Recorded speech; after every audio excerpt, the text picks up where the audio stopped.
probably it's a little bit academic, as you said, but I think probably it's time to be a little bit academic. Since when you want to do any research about the users and benefits, we talked about benefits and outcomes and all that sort of thing, you need to look at what has been written, what has been done so far, and I mean properly, not just someone sat down and made up some numbers. That's a little bit different story. And what we do a lot of well-being related data collection and understanding of how people describe their very own well-being at any moment of time. And please note that I'm not talking about the wellness blah blah. I'm talking about how, let's say, the World Health Organization, proper journals describing what well-being is and how we build it up and how we can talk about it. So I'm looking at the description of the last, let's say, 40 years or so about well-being. So when you look at well-being, we have all these parameters of how we can construct one's well-being, and how a person may say something about his or her well-being, and these are the domains that describe a person's well-being or his or her opinion about her well-being at any moment of time. Since it's not a standard thing, it doesn't stay forever, it changes because it's very subjective. And obviously the standard of quality of life and standard of living and that sort of things are all different. We need to talk about the subjective elements of it, and I certainly don't have the time to go into every single detail how you describe it in a situation, especially in a facility that you're running or you're developing or advising for, but these are the domains that you would need to look at it, because then you can devise services, experiences, and that's how you can learn from the customers, because they not necessarily as a taxative list, you don't think about these parameters, but when you reply, you can categorize the replies according to these domains. I know it probably is way too academic for after lunch, but sorry about that. We need to be a little bit, let's say, structured in this sense. But if you have any issues in the moment, please, say that what the hell are you talking about? And also, when you talk about subjective well-being, or as we call it, happiness, that's how we describe happiness. It's one part of well-being, is subjective well-being. And this is the definition of it. And this is one of the messages that customers actually like to hear about. I'm happy. Not satisfied, that's a different story. Every single time when you go to a facility, everybody's talking about satisfaction. You can be satisfied and unhappy. Is that true? Yes. Very much so. So satisfaction is just a very a standard response to any experience, whereas the happiness with it or of it, that's a different story. So you have to probably change a little bit of the mindset. When you talk about well-being, sorry about layouts, computers and fonts and blah, blah, blah, whatever. This is the short-term happiness, pleasant experiences. Have a dip. Have a little jacuzzi session, or have a starry night session in the pool. It's lovely. It lasts for half an hour, and then you go to sleep. So we cannot say that it contributes to the long-term well-being of a guest. It can't do it. And especially we have two different types of well-being. And Mark, I'm sure you can relate to all these kind of terminologies. The daimonic well-being, which is life purpose, challenges, and growth, not development. That's a very business-oriented terminology. It's growth as a person. There's daimonic. And also the hedonic, which is the other part, which is pleasure and decreased pain leads to happiness. That's the hedonic well-being as a definition. And in many languages, hedonic has this sort of negative connotation that hedonic means selfish or egoistic. Because yes, I do whatever I want and I don't care about what you want. That's the kind of translation of the hedonic well-being often. However, it's not the case. Hedonic well-being is just I know what I like and I do it. And it doesn't mean that I don't give a whatever about your issues. Okay. And also wanted to give you, a context, what these results will show. This is the kind of West and East comparison of services in this field, and it's a summary, obviously. I'm talking about only Europe. So that's why I'm saying that global blah blah is not quite relevant. Even in Europe, we have at least 4 different, very distinct categories, not European as such. We can't even say that. So this is just a short list of how facilities are used, what kind of issues people have, what kind of expectations they have, and certainly when a Western person comes to Eastern Europe, their experiences could be very different, and the expectations are of course very, very different. So you can multiply that when, let's say, a North American comes to Eastern Europe. That's a completely different story. An Asian person comes to Eastern Europe. So this is just a little summary, but predominantly we're talking about curative use of waters in most of the countries, from Estonia down to Greece. That's the traditional way of using it. And now, of course, in the last couple of years, we have the recreational leisure-based use, but traditionally governments pumped a lot of money, literally pumped a lot of money into the healthcare element of using these waters. And that's what I wanted to show, a little photo. It looks like a torture chamber, but that's the way bath. That's what you do, so you hang off of it, and that it extends your joints, so it helps to mobilize your joints. And of course, you have to do it. It's not like, I pop in for 5 minutes, therefore it will be fine. No, you have to do it regularly, and of course it's medically supervised, because you can't just put any weight which you feel like, because it has to be checked with your body and your joint status and all the rest of it. So it's a medical intervention. However, when you talk to healthcare professionals, say North America or even Asia, I don't even know what you're talking about, because you never learned about it, never heard about it, and never came across with it. So they think, oh, it's just some witchcraft thing, the same as tarot cards, something like that, unfortunately. Yeah. And when we look at the research questions, we're not going to go through one by one, but this is based on well-being studies in general, because there are loads of well-being studies. I mean, absolutely loads. The literature wouldn't fit, in this building. That's so extensive. Well-being studies, mainly from the health perspective or the social perspective, not obviously talking about the travel or leisure, all that sort of thing, but very much on the social and health. So we looked at all the research questions, and we stressed the guest out with all that many questions. We have to have it. You can't just ask, did you like it? Because you said, yeah, sure, it was fine, but it adds nothing to your knowledge. So that's why we have all this, it's just half of it. So you will see the rest. Feeling relaxed, feeling happy, feeling healthier, feeling rejuvenated. Don't forget, every word has its meaning. So I think, but I feel. That all makes a difference how you ask, because it's all about the subjective feeling of the person and the relation to where he or she is. And there's the second half of the questions, which obviously we also wanted to look at what kind of contribution it has to the city, shall we say, because it's in Budapest, and also most people who were reviewed never been to a facility like this, so it will be a one-off thing, like wow factor as well. We wanted to how it contributes to visit to Budapest, and we also found out that would it make anyone even consider visiting others? Because it's the first time, and it could be, you remember that party thing, that all those youngsters jumping in the context of it? So the idea is, hopefully, that they would consider that it actually is fun. Otherwise, most of these places considered to be kind of old folk stuff. You just look around in the park, in the cool park here. It's not exactly a young, vibrant place. Everybody believes that, it's just the old fogies, yeah, whatever. It's definitely not for me. So that's a different story. So when you're talking about all the aging population, I always add that that's very true, but you also don't forget that 50% of the world's population is under 30. So add the two things together, and then you decide who you're going to provide services for.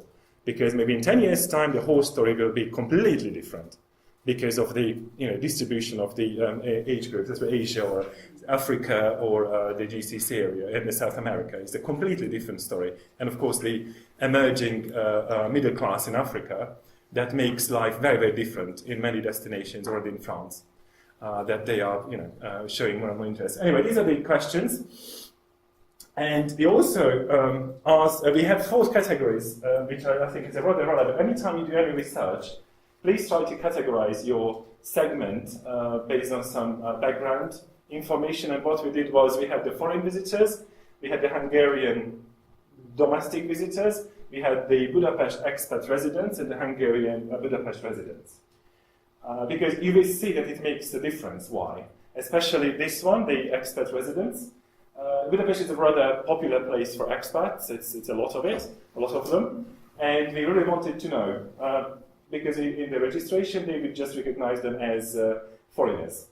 But we wanted to know it makes a difference if you are a tourist just for a day, or you actually are resident for, I don't know, 6 months, 2 years. What kind of impact does it have to your life? So this is just the general quality of life, well-being related questions. And with a bit of difference here and there, but certainly don't necessarily want to go through. But you also have to consider to have a benchmark question. That this is that I enjoy a good quality of life. That's a very general statement, which you wouldn't feel embarrassed to say that actually you don't, or I do. Wouldn't say that you're showing off. So you have to be very careful with these questions. But it's a general statement, and it's a good benchmark figure. If I'm too fast, tell me, but I'm running out of time and I don't want to do that. Already spent 10 minutes on talking about 4 o'clock get-ups.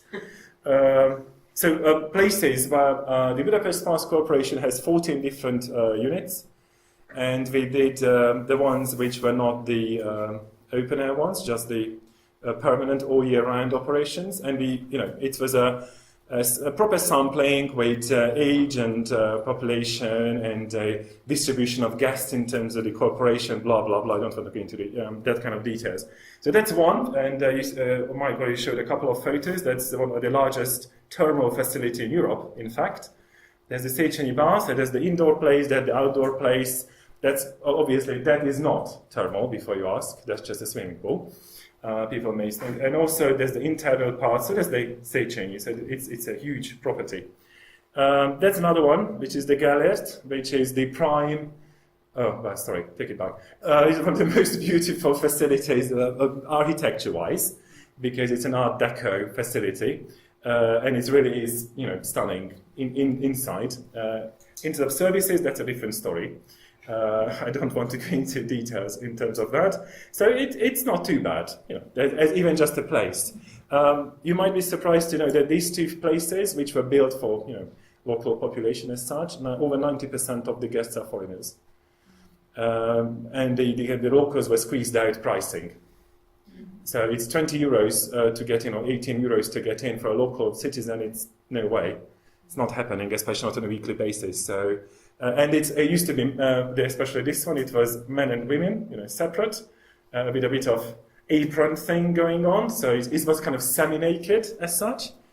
And now it's mixed, and everybody wears, the board shorts and all the rest of it. So it became a tourist attraction. It's not health, not leisure, not really recreation. It's a tourist attraction because it's a beautiful building. With lovely waters in it. By the way, you might like to know that Google, the new Google offices in Budapest use exactly this image for meeting rooms. So it's all built like a swimming pool. It's like this wall would be blue, and you would have the pillars, everything. So they use the Gellért as the meeting rooms. It feels like you were basically immersed in water while you talk, but I don't know. And the next one is the Király, which is king, one of the other Turkish facilities, which is, again, a completely different story. It used to be the go-to places for gay men in Budapest for many, many years. It was sort of not talked about as such, but it was obvious that was the main purpose of the place, but they tried to tackle it. However, if they used it as a place like that, it would be an absolute goldmine. That's absolutely no question. Budapest is not ready for any such thing. Anyway, that's a Király. It's a basic thing. And also there's the Lukács, which is on the Buddha side, which already has a very different atmosphere. People who go there, very different in terms of segment as well. So again, it's a historic location. And, those things just... never use PowerPoint, just acetates. That's so much easier. Sorry about that. So there's the Lukács, which is very much residential. Still is. It has a Turkish part, it has a new part, and you can see that it's also used for people who had medical treatments. So this is the chairlift that actually lifts you in the water if you cannot walk in because you have some joint problems and so on. So that's a clear water, whereas some of the others, the Budapest, they doesn't have it. So it has a new part. All right, very nice. When you look at the distribution of what people said about why they, you can see that the architecture and heritage, that's the foreigners thing. And as an operator, that's your call. Do I like this or I don't like this? So do I sort of lose my traditional purpose, or I'm going into this, I look fantastic on a photo and on Facebook, therefore I just operate it for visitors. So that's a completely different story. The relaxation was a major part, and for tourists that's fun, but those who go there, they don't consider it as fun. So the scale is 1 to 7. So the something like 4 point something onto the fun scale, that's not fun. That's definitely isn't. But certainly for the foreigners, that it looks like fun. And that's, I think, the relevant part. People really said, sorry, harmony, rejuvenation, even health, happiness, relaxation, and calm. Yes, Jean-Guy. One quick question. Some of your slides go from 0 to 7, this one goes from 0 to 8? 0 to 7 still, as you can see, doesn't go beyond, it's just the scaling. When it was copy-pasted, it's gone completely off scale, but it's a valid point. I also noticed, I said, oh shit. So 7. And don't cut it out, please. Edit it out. Anyway, so, but it's the same, always the 1 to 7, always 1 to 7. And that also is a good news. So people were not forced to say something, so you could have said anything. And of course, the research was done after the visit, obviously. And that was great news as such. But mental psychological harmony, because most of the facilities are so busy, you can't have that. You will see that now. Of course, we have the breakdown of the results by places as well, and you will see how differently people perceive these historic sites depending where they were. And even the Budapest Spark Corporation was very surprised by the comments, because they didn't think that people thought of that place in a certain fashion, but I'll tell you in a minute. And also, that's also a little insight that I would probably be inspired to take a visit based on water as such, because most of these people never did it. So that's also a little marketing tool that people said, oh, that actually is nice. I should consider it. It's not just popping in, but to base my travel on that activity. Quality of life related information, how many times they visited. And that's an interesting thing, that even the expats who never did this thing before, they're probably one of the most frequently visiting guests of these facilities. And also don't forget, these people could be the best ambassadors for your place. Free, and definitely they will take all their friends when they come, because I like it, I take you there. That's a very simple little story there. Also the experience, don't forget this one. Those who visited for the very first time, it's a very memorable experience. That data shows. It's a good news. That they actually thought it was a very memorable thing to do. And also this one, that being in the spa like no other experience I'd ever had before. It corresponds to what we discussed earlier, that it's Renaissance, call it. That people rediscover it because most never did it. So they said, oh, that's lovely. That's great news. Or actually, I should do this. I really like it. Yeah. And also the social components. The locals don't necessarily do it for social reasons. They do it as a personal or a treatment-based activity, whereas others also as a social consumption. That's what you have to think about. So when we look at the various places, you can see that there are huge differences depending on where we are. And so when you say, again, general, that visiting a thermal bath in Budapest does this or that, that's not true. Because some do, some don't. Some are good for this reason, some are good for that reason. Budapest is the only capital in the world which has actually thermal facilities. Stuttgart is the other one I know. But it's not quite a capital. It's sort of a capital. A little bit. Baden-Württemberg, just a bit. Anyway, so we have a lot of them. and the communication-wise, they really want to use it. But we also need to know which one does what.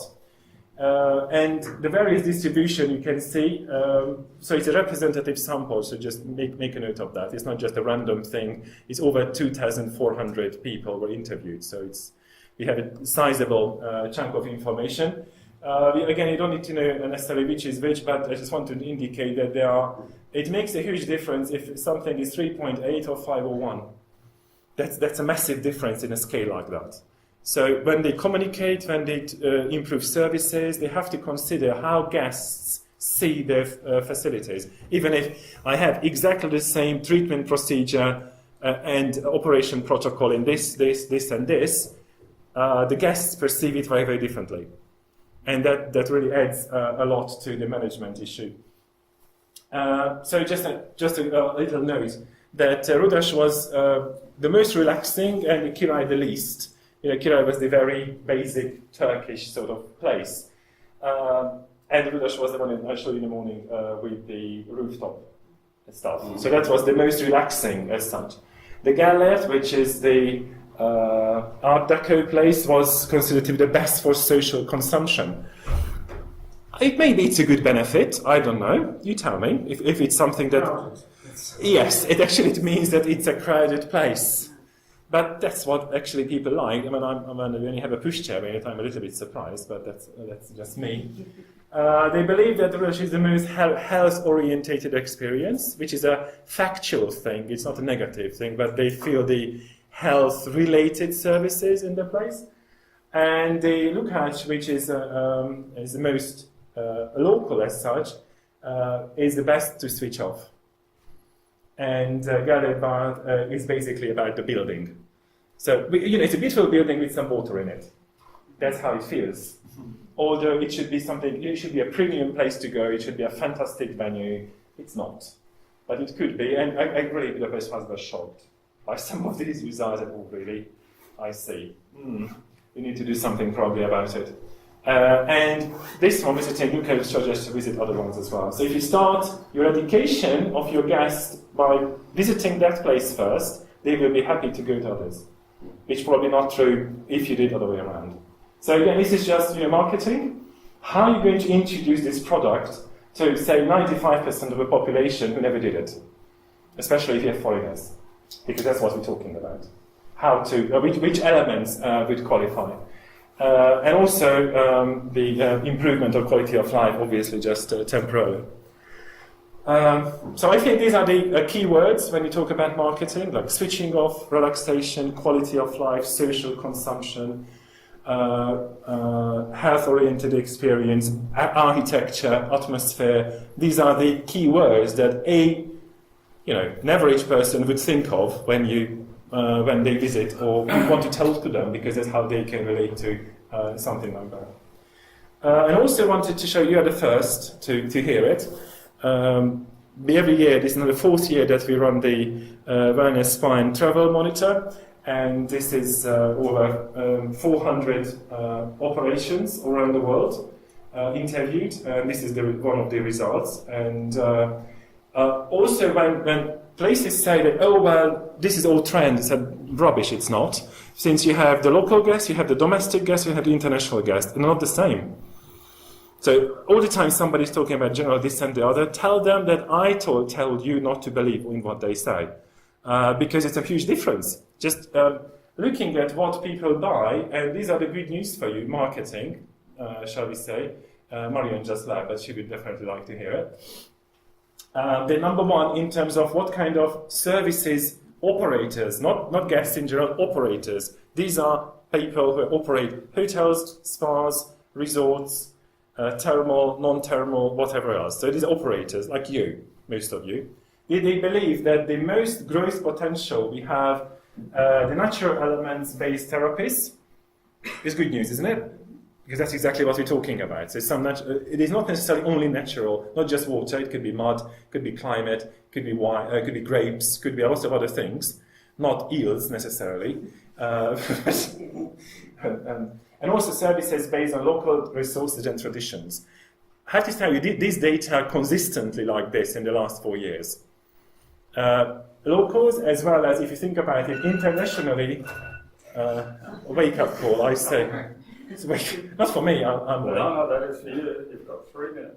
Very good. I actually have 10 minutes because you wasted 10 minutes on getting up. I already gave you 5 extra.